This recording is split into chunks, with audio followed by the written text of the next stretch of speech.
Contribution কি হবে মিরপুরকে, কীভাবে মিরপুরকে সাজাবো। ফুটবল যদি বিজয় হয়, সেই বিজয়টাতে একটি গোলই যথেষ্ট, এখানে 10টি গোল দরকার নেই। তো গ্রিন মিরপুর, ক্লিন মিরপুর, এটাই হচ্ছে আমার স্লোগান। এখন পর্যন্ত ঠিক আছে, তবে এই ব্যানারের উপর আবার সামনে আরেকজন প্রতিবন্ধকতা সৃষ্টি করে, এই ধরনের বিচ্ছিন্ন ছোটোখাটো ঘটনা নিয়ে দুই পক্ষের মামলাও কিছু হয়েছে। এছাড়া কোনো সমস্যা নাই, যেখানেই যাচ্ছি প্রশাসন, আমরা যেহেতু পূর্ব অনুমতি নিয়ে আমাদের জনসংযোগের স্থান, সম্ভাব্য তারিখ, টাইম, এগুলো আমরা পূর্ব অনুমতি নিয়ে নিই বিধায় সবসময় পুলিশ বাহিনী আমাদের সাথে থাকেন নিরাপত্তা মোতায়েনে, এবং জনগণের স্বতঃস্ফূর্ত সমর্থন, যেহেতু এক ধরনের উৎসবের পরিবেশ সৃষ্টি হয়। তো আমরা তো মানে দৃশ্যমান কোনো কিছু এখনও চোখে পড়েনি, এখন পর্যন্ত অত্যন্ত ভালো এবং অংশগ্রহণমূলক আছে। অংশগ্রহণমূলক বলতে আমি বোঝাচ্ছি যে বিভিন্ন প্রতিদ্বন্দ্বী প্রার্থীরই, অন্যান্য দলেরও দেখবেন আপনি প্রচারপত্র, ব্যানার চারপাশেই শোভিত হচ্ছে। তো এলাকায় এক ধরনের, যেহেতু 12 জন প্রার্থী, তো জনগণ খুব সহজেই 12 জন নেতৃত্বকে পাচ্ছেন যারা মিরপুর নিয়ে কাজ করতে চাচ্ছে তাদের ভাগ্য উন্নয়নে।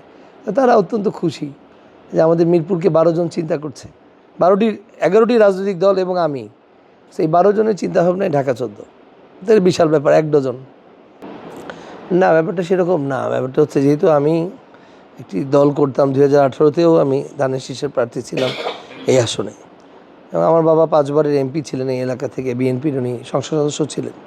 তো মিরপুরের যাবতীয় উন্নয়ন সব কিছু ওনার হাতেই হওয়া। যত পূর্ত মন্ত্রণালয় যত প্লট বরাদ্দ বলেন, ডিপ টিউবওয়েল বলেন, এমপিও ভুক্তি করেন বলেন, স্কুলের এমপিও ভুক্তি করেন, শিক্ষক নিয়োগ, সবই ওনার হাতে দেয়া। তো ওনার সেই ভক্ত সমর্থকতা আছেই। আর আমি 17 বছর ফ্যাসিস্ট বিরোধী আন্দোলনে যেহেতু এলাকাবাসীকে নিয়েছিলাম, তো স্বাভাবিক কারণে তাদের সাথে ঐক্যবদ্ধভাবে কাজ করেছি, তাদের সহযোগিতা করেছি, তাদের পাশে থেকে কাজ করেছি তৃণমূলে। তো এ কারণে আমার প্রতি তাদের শ্রদ্ধা বা সমর্থন তা তো থাকবেই। তো এটা দলমত নির্বিশেষে। এখন আমি যেহেতু নির্দলীয়, তো এখানে আমাকে লোকজন আমার যোগ্যতা বা আমার সক্ষমতা কতটুকু, এটি কিন্তু তারা নিরীখ করছেন, যে আমি কিন্তু এই এলাকার একমাত্র। বাকি 2 হেভিওয়েট প্রার্থী বলছেন আপনার অন্য দলের, এটা দুজনই নবাগত। তো তাদের অতীতে কিন্তু এই এলাকার আর্থসামাজিক উন্নয়নে কোনো অবদান নেই, যা আছে আগামীর জন্য। প্রত্যেকেই যোগ্য।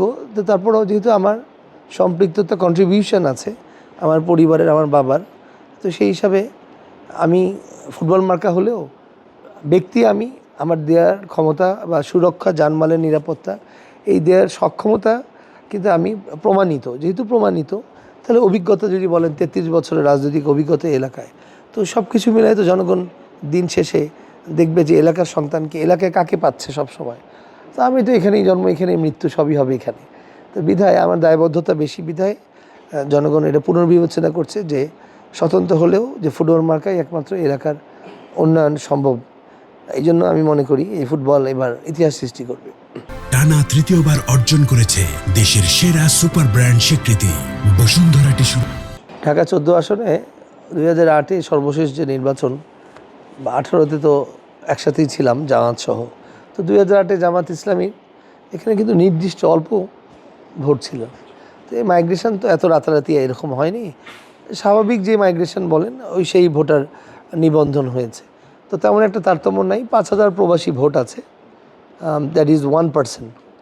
10% সংখ্যালঘু আছেন সনাতন ধর্ম, 45,000-এর উপরে, 10 ভাগ, আর 1 ভাগ প্রবাসী, 11 ভাগ। আর বাকি অন্য এলাকা থেকে কিছু এসেছে, 5-6 হাজার হবে, আর বাকি সব আগেরই আছে। তো এই কথা ঠিক না, সবই মিরপুরের সাথে জড়িত, মিরপুরবাসী হিসাবেই বাকিটা আছে। আমরা ইতিবাচকভাবেই আমাদের এই ফুটবলের প্রচার করছি সামাজিক যোগাযোগ মাধ্যমের মাধ্যমে। অর্থাৎ আমার কন্ট্রিবিউশন কি হবে মিরপুরকে, কীভাবে মিরপুরকে সাজাবো, মিরপুরে যে নাগরিক সমস্যাগুলো আছে, বিশেষ করে জলাবদ্ধতা, গ্যাস সংকট, তারপর সাভার উপজেলার যে কাউন্দিয়া ইউনিয়ন 2008-এ সংযোজিত, সেখানে মূল ভূখণ্ডের মিরপুরের সাথে একটি সেতু সংযোগ, বনগাঁতে সেতুর পুনর্নির্মাণ, এই এলাকায় যোগ হয়েছে 2008-এ, তার আগে তো সাভারে ছিল। তো আজ অবধি কোনো ব্রিজ হয়নি। ব্রিজ যেটা স্থাপন হচ্ছে সেটা সাভারের বিরুলিয়া থেকে আশুলিয়া, তা এটা হচ্ছে কাউন্দিয়ার সাথে মিরপুর। অতএব যেমন আপনারা জানেন বুড়িগঙ্গায় কিন্তু প্রথমে একটি সেতু হয়, তারপরে কেরানীগঞ্জে আরও 3টি হলো। তো এভাবে কালের বিবর্তনে হয়তো বাইরে দিয়ে শুরু করলে আরও হবে। তো বনগাঁতেও অবহেলিত বনগাঁ অনেক দূরে সাভারে, তো সেখানেও মাতৃসদন ক্লিনিক লাগবে, খেলার মাঠ লাগবে, ব্রিজ লাগবে। তো এগুলো সব নাগরিক সুবিধা থেকে তারা বঞ্চিত আছে। এর পাশাপাশি এলাকার কর্মসংস্থানের জন্য কিছু পরিকল্পনা নেওয়া আছে, যেখানে রাজস্ব আদায় হবে এবং সেই আভ্যন্তরীণ রাজস্ব আদায়ের মাধ্যমে এই এলাকার উন্নয়নে সেই অর্থ ব্যয় করা যাবে। দেখেন, বিজয়ী তো একজন হবে 12 জনে, তো স্বাভাবিক কারণে সামনে বিশ্বকাপ এবং বিশ্ববিখ্যাত খেলোয়াড় মেসির সেই কালজয়ী গোলকে আমি প্রতীকী হিসাবে বলেছি। অর্থাৎ ফুটবল যদি বিজয় হয়, সেই বিজয়টাতে একটি গোলই যথেষ্ট, এখানে 10টি গোল দরকার নেই। তো বিজয়ী একজনই হবেন এবং সেই ফুটবল ইতিবাচক। এই জয়ের মাধ্যমে, এই গোলের মাধ্যমে ঢাকা 14 আসনের সকল পঙ্কিলতা জঞ্জাল দূর হবে এবং এটা হয়ে উঠবে গ্রিন। তো গ্রিন মিরপুর, ক্লিন মিরপুর, এটাই হচ্ছে আমার স্লোগান। আমার মিরপুর, আমাদের বাংলাদেশ। তা আমরা পুরো মিরপুরকে একটি পরিবারের মতো গ্রহণ করতে চাই। আশা করি ঢাকা 14 আসনে শান্তিপূর্ণ নির্বাচন হবে, কেননা ভোটাররা উন্মুখ হয়ে আছে, তাদের এই উৎসাহ প্রমাণ করে ভোটের হারও প্রচুর হবে এখানে।